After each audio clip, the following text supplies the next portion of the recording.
Hello, dear viewers, and welcome back to the channel where we meticulously dissect the movements and machinations of the British royal family. Today, we delve deep into an event that was far more than a mere social gathering. It was a profound strategic maneuver, a public declaration of unity, and the definitive inauguration of a new, strengthened era for the monarchy. Strategically timed amidst the persistent tremors caused by the ongoing crisis surrounding the Duke of York, Prince Andrew, and the complications involving Sarah Ferguson. Before we unravel the layers of symbolism embedded in this critical diplomatic engagement, please do take a moment to show your support. Hit that like button, subscribe if you haven't already, and ring the notification bell so you never miss our in-depth explorations of the crown. The news disseminated directly from Kensington Palace painted a vivid picture of the future. The Prince and Princess of Wales, the very embodiment of the future of the firm, utilized their official Instagram story, a nod to modern communication, to share striking photographs. These images captured the heir apparent, Prince William, standing shoulder to shoulder with his sovereign father, King Charles III, and Her Majesty Queen Camilla, at a truly opulent and historically significant reception held at majestic Windsor Castle. This pivotal event took place on a crisp Wednesday, the 19th of November, and its timing and location were immediately interpreted by royal observers as deliberate and meaningful. This particular diplomatic reception, an annual cornerstone of the royal calendar, is traditionally a moment of dazzling pomp and circumstance. But this year, it carried an added weight of political necessity.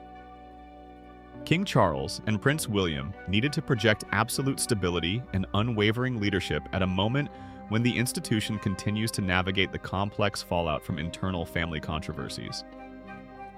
The shadows cast by the ongoing saga involving Prince Andrew, coupled with the persistent presence and media scrutiny surrounding his former wife, Sarah Ferguson, necessitate a clear, decisive demonstration that the core of the monarchy remains robust and focused on its national and international duties.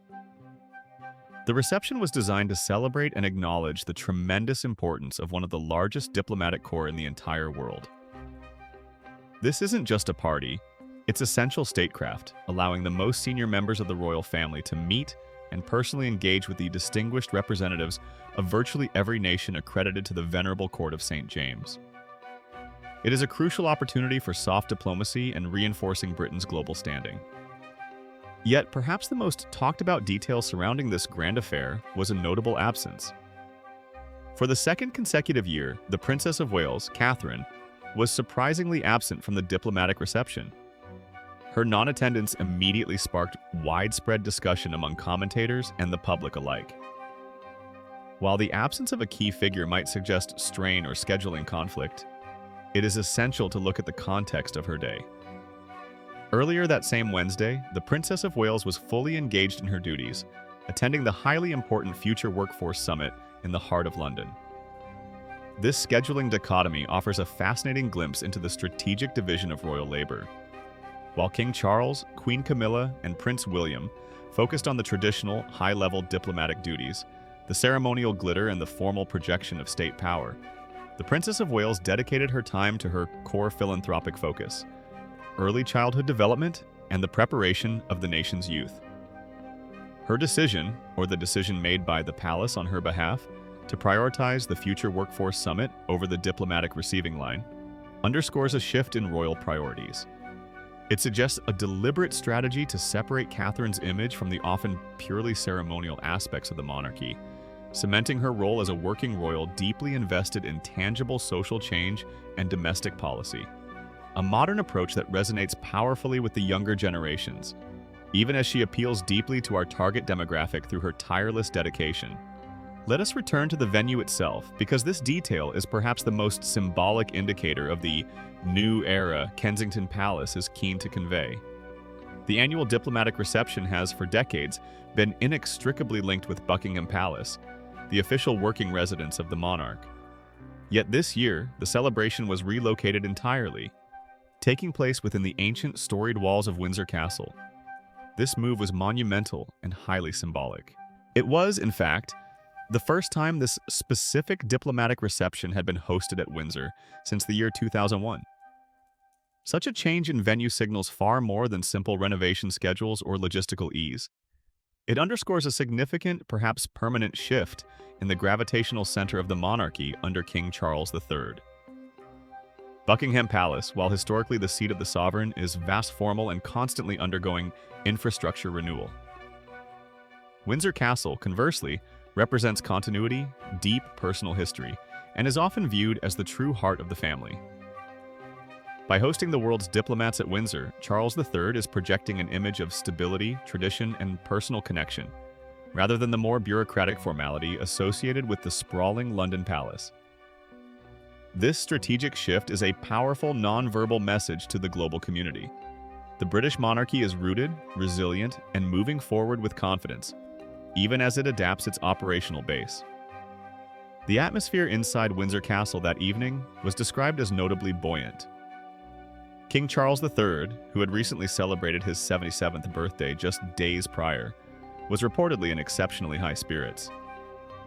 To have attained this milestone age and yet be simultaneously steering the monarchy through its most significant transition in 7 decades requires immense energy and focus, and his reported jovial demeanor served to reassure attendees of his continuing vitality and command. The scale of the event was truly immense, reflecting the vast network of international relations Britain maintains. The king graciously welcomed an astonishing number of representatives, over 900 members of the diplomatic corps, into the grand staterooms of Windsor. Imagine the sheer logistical complexity and the effort involved in orchestrating an evening for nearly 1,000 global envoys, all while maintaining the dignity and security expected of a state function. The images released by Kensington Palace through their modern digital channels were carefully curated. They emphasize the strength of the direct line of succession. Prince William, the Prince of Wales, looked every inch the future king, his presence beside his father reinforcing the continuity of the crown. This visual narrative is vital, especially when the family is facing ongoing internal challenges that threaten to distract from their primary mission. The message is clear. The core institution, the direct line, is united, focused, and ready to assume its responsibilities fully. Considering the context of the Andrew Ferguson crisis, this display of unified strength is paramount. The controversies surrounding Prince Andrew, particularly the civil litigation and his subsequent withdrawal from public life, have placed tremendous strain on the public perception of the royal family's integrity. While the king has taken decisive action to limit Andrew's role, the media echo chamber surrounding these familial difficulties requires constant counter-narratives of duty and tradition. This diplomatic reception served exactly that purpose, a glittering, undeniable assertion that the crown's work continues, unimpeded by internal strife. Furthermore, the involvement of Queen Camilla alongside the King and the Prince of Wales solidifies her crucial position within this new era triumvirate. Her presence is a powerful indicator of her established role as a key senior royal, lending grace and experience to the diplomatic effort. The photograph of the 3 of them together, the King, the Queen, and the heir, is a carefully constructed symbol of stability in a turbulent world. Let us revisit the intriguing case of the Princess of Wales's absence. While some might interpret it as a slight to diplomatic tradition, a deeper reading suggests a strategic allocation of resources. The sheer volume of work undertaken by the senior royals is staggering. By dedicating her day to the Future Workforce Summit, Catherine was able to deliver targeted impact on her chosen cause, demonstrating that the monarchy is not just about gilded receptions, but about practical, meaningful societal contribution. The Future Workforce Summit is a critical initiative focused on ensuring that young people have the skills necessary for the modern economy, stemming directly from her extensive work on early childhood development. For the Princess of Wales, attending an event focused on practical policy and direct engagement with educators and businesses likely provides a more substantial return on her time investment than hours spent greeting diplomats she may only encounter once a year. This pragmatic approach is highly appealing to a modern audience that values tangible results over mere formality. The fact that Kensington Palace chose to highlight William's attendance alongside the King and Queen Camilla, even while acknowledging Catherine's absence from the evening event, speaks to transparency. They are managing the narrative by showing that while duties are sometimes separated, the overall mission remains the same, bolstering the crown's image globally and domestically. The decision to hold the reception at Windsor Castle specifically also ties into the king's overall vision for a streamlined, more efficient monarchy. Since his accession, King Charles III has been determined to modernize the structure and reduce the overall cost and complexity of the royal household. Moving this major annual event to Windsor, where he and Camilla now spend a significant amount of time, fits perfectly into this strategy. It reinforces Windsor not just as a historical monument, but as a fully operational royal residence capable of hosting major international events, thereby diversifying the royal footprint away from being solely concentrated in central London. The 900 members of the diplomatic corps represent an enormous range of cultures, political systems, and global priorities. The opportunity for the King and Prince William to engage personally with these envoys is irreplaceable. It is during these brief but intense interactions that relationships are cemented, misunderstandings are smoothed over, and the personal warmth of the sovereign is projected onto the international stage. King Charles's high spirits, noted by attendees, were therefore a vital component of the evening's diplomatic success. This Wednesday, November 19th event was, in essence, a masterclass in strategic royal communication. It used both the ancient traditions of the court of St. James and the latest tools of social media, the Instagram story, to convey a single powerful message. Despite any internal turbulence or external scrutiny, the core institution, led by King Charles III and supported by the Prince of Wales, is not only stable but is actively reforming, modernizing, and strengthening its ties with the global community.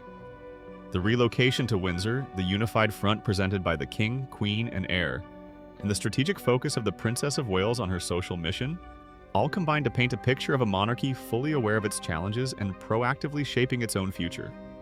They are not merely reacting to the crisis, but are using key dates and events to demonstrate control and purpose.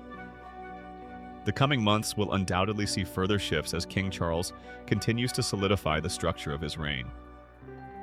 But for now, this grand, opulent reception at Windsor Castle stands as a powerful testament to the resilience and strategic depth of the British royal family as they navigate the complexities of the first century. So, dear viewers, what are your thoughts on this significant move? Do you believe the shift of the diplomatic reception from Buckingham Palace to Windsor Castle is a permanent change, signaling a fundamental move in the royal operations? And what do you make of the Princess of Wales strategically opting to focus on the future workforce summit instead of the glittering diplomatic lineup? Was this a shrewd move to better define her role, or do you feel her presence was missed on the international stage? Please share your opinions and insights in the comments section below. We love reading your thoughtful contributions to these important discussions. Don't forget to like this video, subscribe to the channel for more detailed royal analyses, and join us next time as we continue to track the unfolding drama and enduring duty of the crown. Thank you for watching, and we'll see you soon.